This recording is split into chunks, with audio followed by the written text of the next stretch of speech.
How you doing, YouTube? Matt, Master Beer Reviews, back with yet another review. Fucking Trillium, baby. It's been a while. This one is their dialed in double IPA brewed with Sauvignon Blanc grape juice. Yeah, I might have had this before. I didn't review it. Their Gewürztraminer, probably still butchering that. Grape juice double IPA dialed in was probably my favorite double IPA in the history of mankind. Made my best of list either last year or the year before. I don't remember. But it's been a while since I've done a Trillium beer. I haven't been up there in a while. I don't necessarily kind of trade or kind of claim our after beers, but I'm lucky enough to have awesome people out there. And one in the courtesy of Dave. Thank you very much, brother. We met at a brewery, hung out, chugged some beers out in Jersey.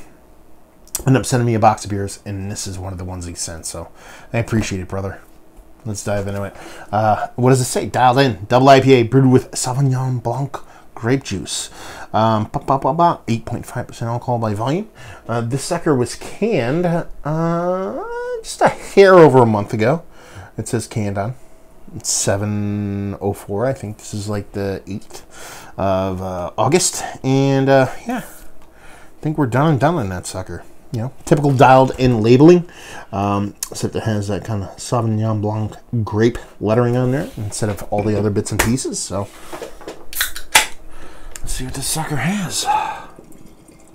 Yeah, it's been a really long time since I've had a Trillium beer, like creepily so, to the point where I'm kind of giddy, because I love Trillium. They do fantastic beers. It's just, you know, when you're not in that kind of, you know, trade game, they tend to elude you from time to time. So such is life. Pinky finger, weirdly off-white head, actually, and just, you know, butternut squash soup, son. Rich golden center, rich dark orange center, actually. Getting a little light on the edges. The classic rich double IPA look you get from Trillium. Let's see if we can get a nose on her.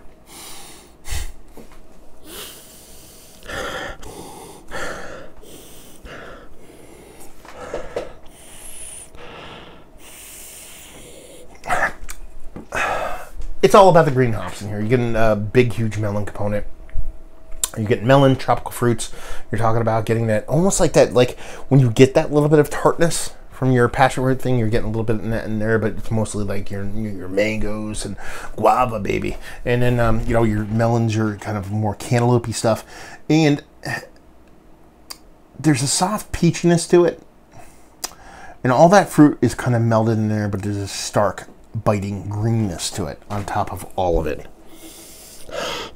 Yeah, this big rich greenness just floating around the top of all that rich, overly fermented fruitiness. It's almost like it's getting slightly alcoholic. That's the way the fruit comes off. I'm not getting a huge kind of that grape component in there. I'm not getting that big rich kind of vinous character from the grape, at least not in the nose. Maybe a little bit of like a skin vibe, but that's pretty much it. But it smells like a big, bold, robust, huge Trillium double IPA. Let's see what she tastes like. Cheers.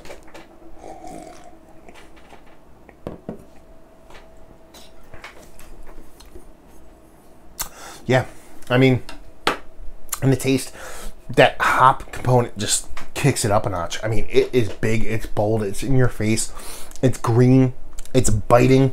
It's almost burning my tongue, but in a good way. It's stopping short of being burning, but it's just huge and grassy and green and weedy, both in the weed pulling and the weed smoking and thing. It's dank and it's resinous and all those bits and pieces you want to throw at it. It has that all going on.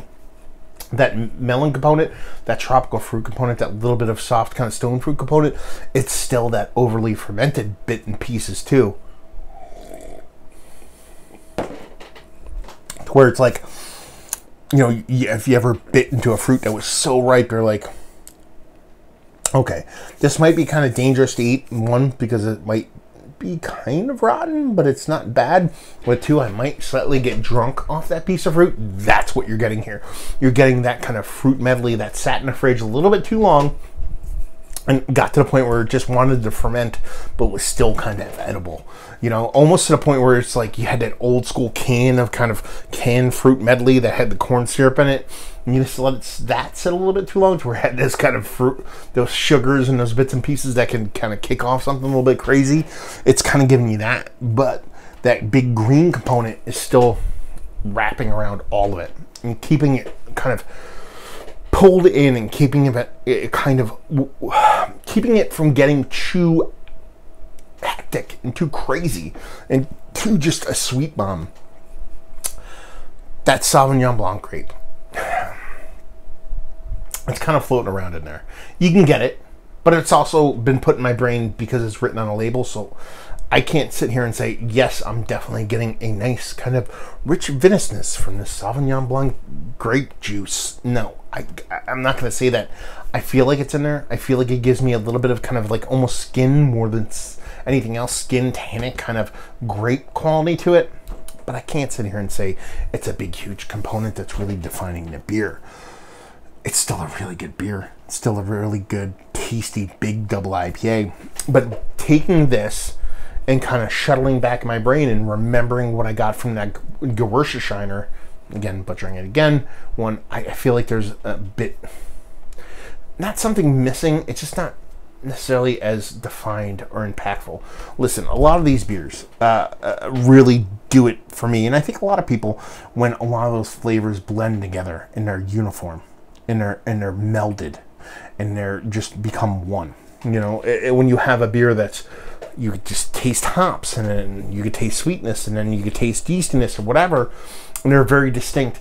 They can be fun and they can be exciting, but there's a little bit of a kind of continuity and finesse that is kind of lost in the beer.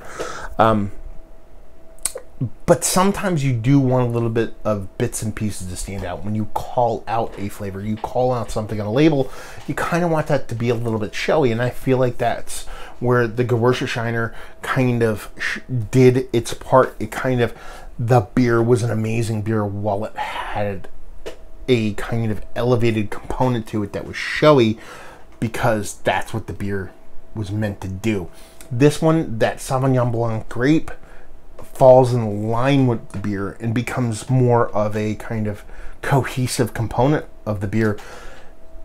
And it's tasty and it works, but it gets, I don't want to say lost, but it just falls in line. That's a better word for it, or a better phrase for it, to where it becomes a part of the beer as a whole, as opposed to apart from taking the core beer and taking it up a notch, or changing it or defining it in a different way.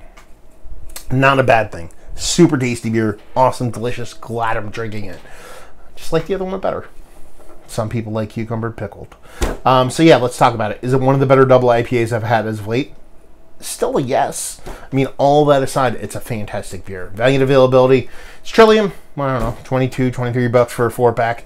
Brewery only, and leave you with, if you like what we like this. If you like that other dialed in, if you like dialed in general, if you like big double IPAs, if you like well-made, big, new school, hazy double IPAs, this is going to do you proper, because this is, you know, one of, if not the best double IPA in the market, regardless of its style. The dialed in grapefruit series, by I mean grapefruit, I mean grapes as a fruit put into beer, I think it's, you know, it might be my favorite out of all of them.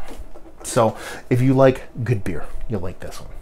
So there you go. Another review in the books. Hopefully you guys enjoyed it. If you didn't, anywhere in between, down there, words and stuff. Massive Beers, if you want to check me out on the social media stuff. Beer Massive.